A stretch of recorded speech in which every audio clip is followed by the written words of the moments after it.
Assalamualaikum warahmatullahi wabarakatuh. Alhamdulillah wassalatu wassalamu ala rasulillah wa ala alihi wa sahbihi wa man tabi'ahu wa mawalah. Ketika kita lihat di suatu tempat ada bangunan yang indah, kesannya biasa aja. Ketika melihat pemandangan kita akan berkata Masya Allah, Tabarakallah. Tapi ketika melihat masjid, maka di sana ada pertemuan antara manusia dan kuasa Allah Subhanahu wa taala.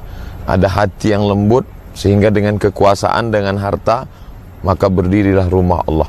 Maka balasannya juga luar biasa. Man bana masjid, dan siapa yang bangun masjid, banallah mithlahu baitan fil jannah. Dibangunkan Allah untuknya satu tempat di dalam surga. Berpikir cerdas, smart. Kalau ada orang yang rajin sholat duha, sholat tahajud, sholat witir, sholat awabin, sholat sunat isyraq, bagus. Tapi setelah meninggal dunia berakhir. Tapi kalau mau tetap berkekalan, bangunlah masjid. Makanya di mana kita pergi, sultan-sultan, raja-raja, penguasa-penguasa, Amr bin As ketika pertama kali sampai ke bumi Afrika, yang pertama dia lakukan mendirikan masjid. Dari masjidlah akan menjadi universitas. Minal jami' ilal jami'ah. Yang tertua di dunia universitas hari ini terkenal masyhur, Universitas Al-Azhar, dari masjid. Jami' Al-Azhar menjadi Jami'atul Azhar. Ternyata kalau kita naik ke atas, ada yang lebih tua lagi, yaitu Zaitunah, tepatnya di Tunisia. Dari Masjid Zaitunah menjadi Universitas Zaitunah. Ternyata kalau kita naik lagi ke atas Afrika Utara, ada yang lebih tua. Itulah Jami' Qarawiyyin di Maroko, kerajaan Maghribi. Oleh sebab itu maka bagi kita yang punya harta, masih banyak perlu tempat-tempat. Cari di mana ada tempat. Jadi kalau ada orang mengatakan harta itu hanya melupakan kita dari Allah, hanya membuat saya lalai, tidak betul.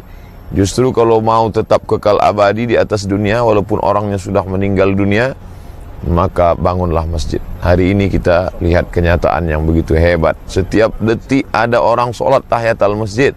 Setiap menit pasti ada orang di dalam itu baca Quran. Maka mengalir pahalanya. Idza matal insan, dalam hadis riwayat Muslim, kalau manusia mati, inqata'a, putus, hilang semua. Tapi ada manusia yang cerdas, dengan kekuasaannya, dengan hartanya, dia bangun masjid, tetap mengalir. Nah, bagi kita yang tidak punya uang, oh kalau begitu surga itu hanya untuk orang kaya saja, untuk raja-raja saja. Tidak. Begitulah adilnya Allah. Man shalla itsnatai asyrata raka'ah, siapa yang salat 12 rakaat fil yaumi wal lailah, sehari semalam, bunyalahu bihinna baitun fil jannah, dibangunkan juga untuknya tempat surga. Kalau mampu, bangun masjid. Tidak mampu, makmurkan masjid, salat berjamaah. Ada orang mampu, kaya, berkuasa, rajin salat berjamaah, dua-duanya dia dapat.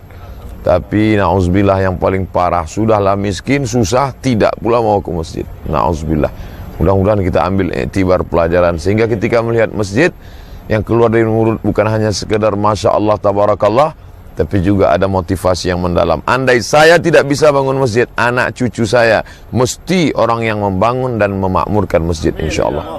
Mudah-mudahan doa kita dikabulkan Allah.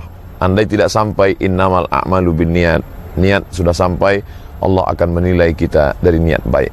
Mudah-mudahan bermanfaat. Terima kasih. Wassalamualaikum warahmatullahi wabarakatuh.